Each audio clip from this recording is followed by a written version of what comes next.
Mr. Chairman. I just want to thank you for allowing me to share my experiences and my feelings on this matter. I've been very fortunate to have experience from many vantage points. First and foremost as a parent, and the love she has for a gay son and her 3 straight daughters, wanting the same opportunities and basic rights for my son and his spouse, not just partner, and to have as my daughter and her husband through what the institution of marriage provides. Not just from the legal standpoint, but the social aspects as well.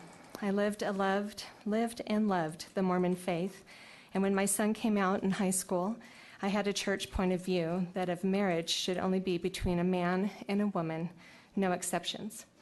It was a sacred union. Since then, due to the journey of meeting other gay individuals, working and getting to know the gay community, and experiencing firsthand individuals who have been discriminated against, I have come to believe differently. We as heterosexuals didn't have to come out or fight for the right to be with our spouses and enjoy all the benefits which it offers. Then the vantage point from the professional side. Since I work for an attorney whom we have clients in non-traditional relationships and domestic partnerships, we do estate planning and asset protections. To see these individuals who have to fight for basic rights I have with my spouse. The domestic partnership process begins with me going to the NVSOS website, printing off a form, having them fill it out and send it in for a certificate. To make it feel a little bit more special, they can submit $5 for a colored certificate. It's a faceless process, informal and no pomp and circumstance, not a celebration of new life's journeys together surrounded by friends and family and with social acceptance. So I provide a little celebration. I pop the cork of some champagne, throw some confetti, and give lots of hugs, congratulating them on their marriage and union, completely accepting and celebrated without prejudice.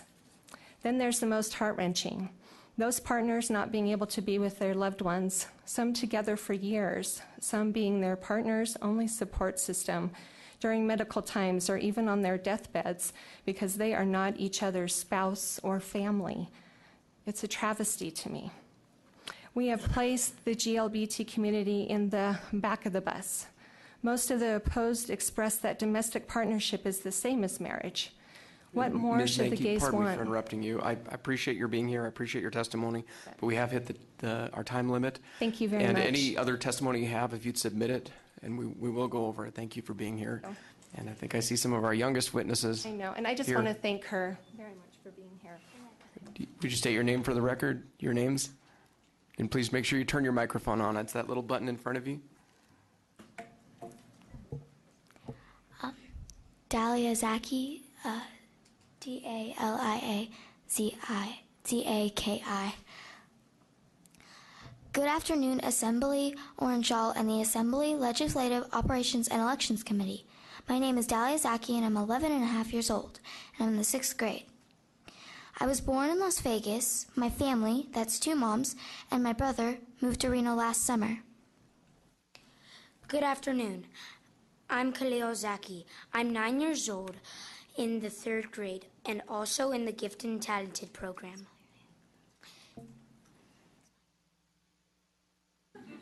Don't be nervous. You're doing great. Okay. I think you're our best witnesses this evening. We're so glad we moved here because Northern Nevada is perfect, because we love to hike, snowshoe, kayak, camp, backpack, and especially to go to Wild Island. We also love it here because we are a lot closer to my dad and his partner, who live just outside of San Francisco. We are here today to testify about what marriage equality means to us. As I said, we have 2 moms and 2 dads. Our biological mom and dad grew up as close neighbors, and each realized that they were gay in their 20s. Even though they each moved away to college, they stayed in touch. My mom knew that she wanted to have kids, so she asked my dad to be the donor. Soon, my mom's wish came true, and I was born. I came 2 years later. We see Daddy J often and love spending time with him and his partner, Sean, and their 2 dogs. By the way, they can't get married in California either. My mom and her partner Patricia got married a few years ago, as soon as domestic partnership became legal in Nevada. It was a beautiful ceremony. As you can imagine, I was the ring bearer and my sister was the flower girl. All of our family and friends helped us celebrate, and we had a lot of fun at this reception, dancing, eating cake, and playing with our cousins. Some people think that our moms should be happy being domestic partners and don't think they should have the right to get married. We don't agree because it is discrimination, pure and simple. Our parents are all highly educated, work hard, pay taxes, vote, take us to piano lessons, make us do chores, go grocery shopping, and tuck us in every night. The list of what makes them like any other parents is longer than we have time to share. But we shouldn't have to. They shouldn't have to prove that they are worthy of the same rights and responsibilities that heterosexual people have. They deserve the basic freedom of marriage because they are human, period. And we deserve the basic right just to say, yeah, my parents' wedding anniversary is in March, and leave it at that, and not always having to explain all the details to people. We also deserve the peace of mind of knowing that if one of them was in the hospital, that the other one would have all the rights as any other spouse to take care of things. My brother and I deserve to feel safe and secure that Patricia can pick us up from school, take us to the doctor, or make decisions about our well-being without facing unnecessary obstacles, just like all my friends' parents.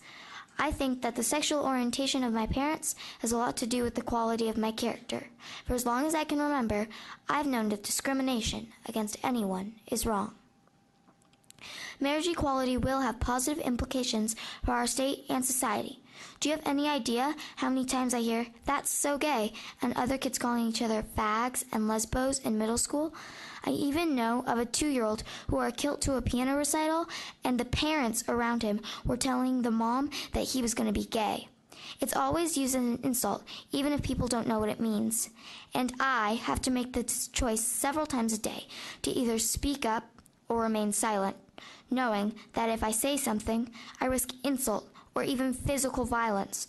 But by keeping quiet, I have to hear it over and over. I wonder how other people would feel if their parents were constantly being insulted for who they chose to love.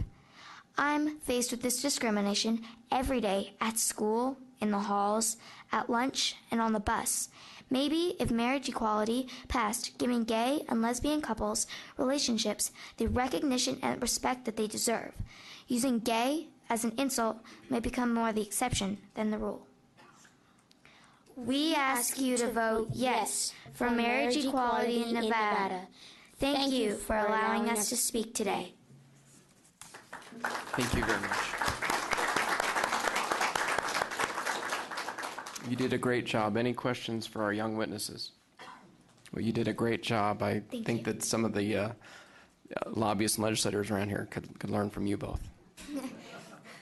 Assemblywoman Flores.